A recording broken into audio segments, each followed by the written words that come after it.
Move over, superhero movies. There is another genre that is finally making its big comeback to the big screen. Yes, I'm talking about the comedy movie. Oh my goodness, are comedies finally back? Hello Flickering Myth family and welcome to our channel. My name is EJ Moreno and we are going to dive into the brand new Naked Gun movie. Yes, we are rebooting the iconic late 80s, early 90s franchise that was a pure parody goldmine. How does it work in 2025? Is it able to do it? Is Liam Neeson that funny? All of that? Yeah, it works. Oh my goodness, we're going to be talking about The Naked Gun.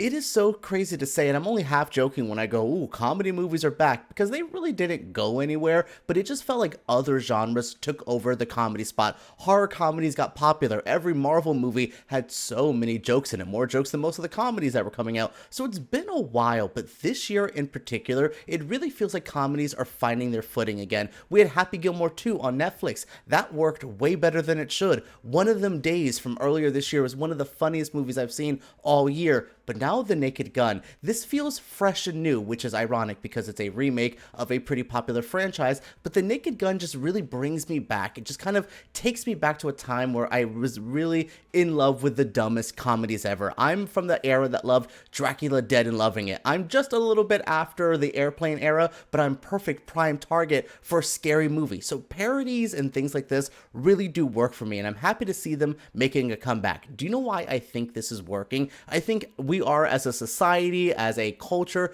we're in the need to have fun, be goofy, and be stupid. And I mean those all positively. Like, this is probably one of the stupidest movies I've seen in a while, but I mean that with the most endearing, loving way. I think we're craving this. I think we've been so cynical, we've been so dark and depressing. And I'm a Zack Snyder fan. Dark and grim ain't worrying me. I love to bring her back this year, one of the most bleak, sad movies I've seen in a while. So I'm a fan of the dark and the grim and the sad, but you know what I'm a fan of? Not being in a bad mood, and I just think we're craving that. I think pop culture and music is going to shift to a point where we're having a lot of fun, and I really see it with movies right now. I really think movies like The Naked Gun is exactly what we're craving as a movie-going culture, as a movie-going society. We want to just turn our brains off and have fun, and that's not an insult. This movie is definitely smarter than it should be. It's a comedy movie that definitely knows how to, it's a well-written comedy. It knows how to be funny. It pays the, typical, oh, let's do a gag 3 times. That is just iconic comedy stuff. This movie just works on every level. I think Akiva Schaffer is one of the best picks we could have had as a director. Pop Star, Never Stop Poppin', or whatever that was, the movie with Andy Samberg playing like a Justin Bieber-like character. So damn funny, so damn underrated. The Chippendale movie that came out a couple years ago, I thought that was so damn funny as well. Same writers as this too. Yeah, I truly believe this is a filmmaker who knows how to make us just giggle and have a good time. And that's exactly, like, I walked out of this movie, my face was almost hurting from laughing so much. I haven't had that in a long time. Liam Neeson stars in this film, taking over the role from Leslie Nielsen, who is one of the funniest men to ever exist. So I thought Liam Neeson was going to be a hard sell for me here. It's like, okay, we know him from the Taken movies. We know him from every movie that was just like Taken that he released for years and years after. So how was he going to do almost making fun of that? Almost going to where he was once, but from a different point. He was a very serious actor now. Now he's just being goofy in the same kind of actiony crime world. It works so well. This is a man that I loved following. Every gag he just seemed so down for. He just seemed so happy to be there. I think the whole cast, Paul Walter Hauser, Kevin Durand, and Danny Huston are all amazing performers, but my goodness, Pamela Anderson. Pamela Anderson is, I'm just happy to see her come back as well. Like, just to see her from the last Showgirl to now this, she is such a good force in this. Her and Liam Neeson together were a undeniably fun pair. I would watch them in these roles year after year after year. And I walked in, never thought I would want to see another Naked Gun movie. Oh, let's just get this out of the way. Walking out of it, oh my goodness, give me one of these every couple months because I just need that pure happiness. Like, this is a movie I can't wait to show my little one so he can be like, what is this dumbness, and then fall in love with movies like this, like I did at that age. It's nice to see. It's just a good story. And again, Liam Neeson as the center of the story. He is in some of the most ridiculous gags, which I'm going to talk about some of my highlights of this, give you kind of a taste of what's to come. But he is so down for this. And just watching the story of a cop who's trying to break the rules because he wants just the society to be a good place and he wants it to work out as he sees fit, and he's just crazy. And what we get into with the characterness and CCH Pounder as the police chief who's always yelling at him, it's just all of this works. It walks the balance of knowing exactly what type of movie it wants to be, and like it's like we're making fun of these type of movies, but we're going to go to the extreme, like but it still feels like it's taking itself seriously in terms of not making a bad movie. Like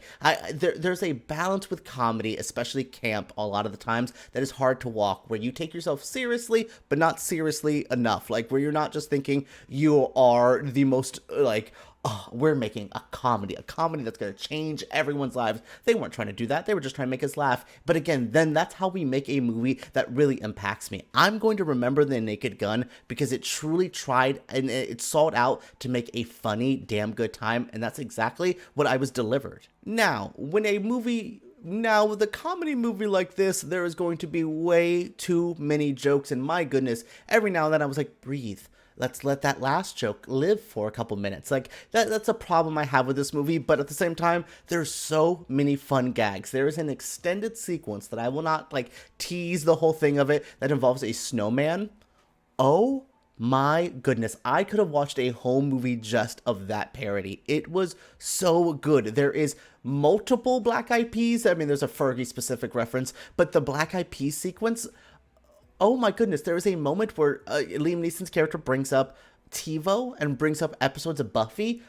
Like, did I write that joke? It was so perfect. It was so just perfect, like dumb comedy that just needed to hit me where it goes. But truly, that snowman sequence, that is the moment to look out for. My audience laughed so much. And that's a movie like this. Like when they throw so many jokes at the wall, they throw 100 jokes at the wall, maybe 75% of them are going to stick. The ones that did not stick, they weren't my favorite, but that 75% that did work were so damn funny. So it almost made me forget the ones that didn't work. Like every time a joke that I was like, oh, I didn't really laugh at that, there was a joke a couple minutes after that I thought was so funny. So that's the weird balancing act that this movie has to do. It wants to have as many jokes as possible, but statistically, that means not every joke is going to work. But my goodness, what works, I think, is truly some of the best dumb fun I've had. It just knew exactly the tone, the pitch. You know what also helped this? This movie knew what it was parodying. From the detective motifs to real life cop stuff, there was some stuff in here that I was like, oh, they said that? Okay. Like there is some stuff that this movie gets away with, but I think it's so smart because they knew what they're making fun of. That's the problem we see a lot with parodies. There are people who are coming into parodies that don't really love the genre, that don't really have a respect for what came before it, because you can't really make fun of something if you don't really love it. Like, you know, it's like one of those things where your best friend, where you're able to kind of talk trash to your best friend, but only you're allowed to do that, and if anyone else said the same thing about them, you would fight them. That's how I feel about some of these movies. Like, that's why I think I was such a big fan of the Scary Movie franchise, because I thought the Wayans really respected those first two movies, really understood and respected the horror genre, and that's what I feel here. I feel like these are writers and director who is just a fan of these kind of movies, these actiony movies, these kind of cop dramas and all that, so they know how to make fun of it in a loving place. None of the jokes here feel malicious. None of it feels like, ugh, yikes. And if there is a joke where you're like, ooh, you're not supposed to say that, it works well. Like, there's just so many things here that I was just happy to see a comedy that isn't punching down, that isn't obnoxious, that isn't rude or crude. I mean, okay, it is a little crude, which is fine. It's allowed to be. You know, it's a comedy that works. It's not trying to be too too sanitized where it's not funny and not trying to be in your face. There are some sexual jokes. There's some laugh out loud wild stuff. But again, everything just works well together. These are, again, writers and director who is just so smart, knows exactly what we need, and I got that.